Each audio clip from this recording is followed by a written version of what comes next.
हाँ बच्चों नमस्कार। अध्याय 5 सदिश विश्लेषण एवं प्रक्षेप्य गति, कक्षा 11 भौतिक विज्ञान।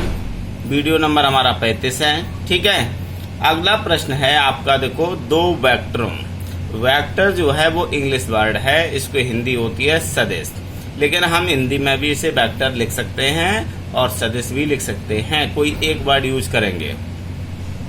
तो दो वेक्टरों को जोड़ने की त्रिभुज विधि समझाओ। अब त्रिभुज विधि देखो बेटा, इसमें क्या है, ये थ्योरी लिखी हुई है, इसकी विधि बताई गई है।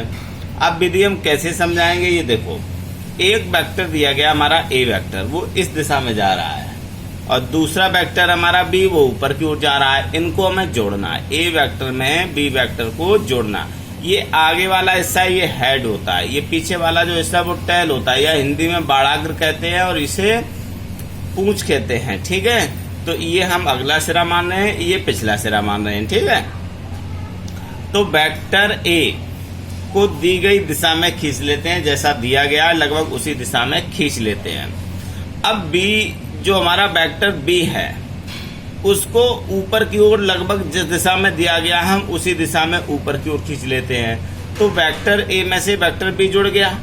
अब हमें इनका परिणामी ज्ञात करने के लिए वेक्टर ए के पिछले सिरे को वेक्टर बी के अगले सिरे से मिला देते हैं, इस लाइन के द्वारा जो हमने ग्रीन लिया है।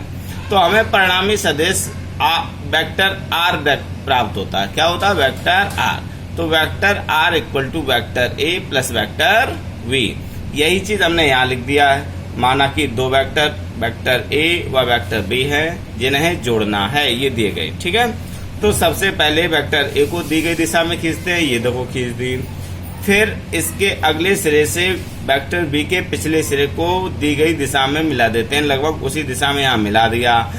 अंत में दोनों सदिशों का परिणामी ज्ञात करने के लिए वेक्टर ए के पिछले सिरे को वेक्टर बी के अगले सिरे से हम मिला देते हैं, तो हमें परिणामी सदिश आर वेक्टर आर प्राप्त हो जाता है। वेक्टर आर इक्वल टू हो जाएगा vector A plus vector V. अब इसी तरीके से दो सदिशों को घटाने की विधि देखो।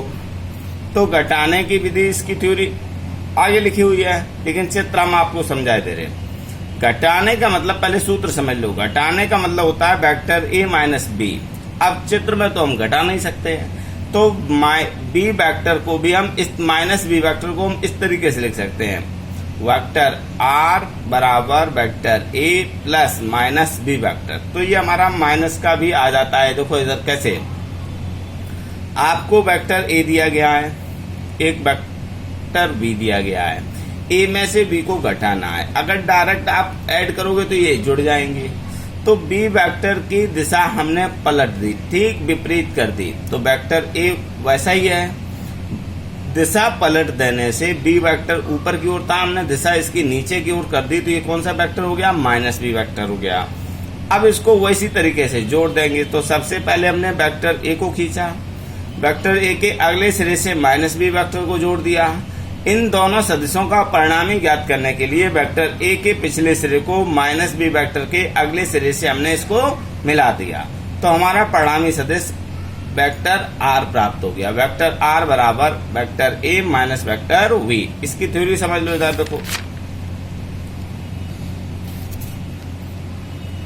माना कि दो वेक्टर, दो सदिश वेक्टर ए व वेक्टर बी हैं। वेक्टर ए में से वेक्टर बी को घटाना है, तो सबसे पहले दिए गए वेक्टर बी की दिशा पलटकर या उलटकर माइनस बी वेक्टर प्राप्त कर लेते हैं। अब वेक्टर ए को दी गई दिशा में खींचते हैं, फिर वेक्टर ए के अगले सिरे से माइनस बी वेक्टर के पिछले सिरे को मिला देते हैं। दोनों सदिशों का परिणामी सदिश ज्ञात करने के लिए वेक्टर ए के पिछले सिरे को माइनस बी वेक्टर के अगले सिरे से मिलाने पर हमें परिणामी सदिश वेक्टर आर प्राप्त हो जाता है।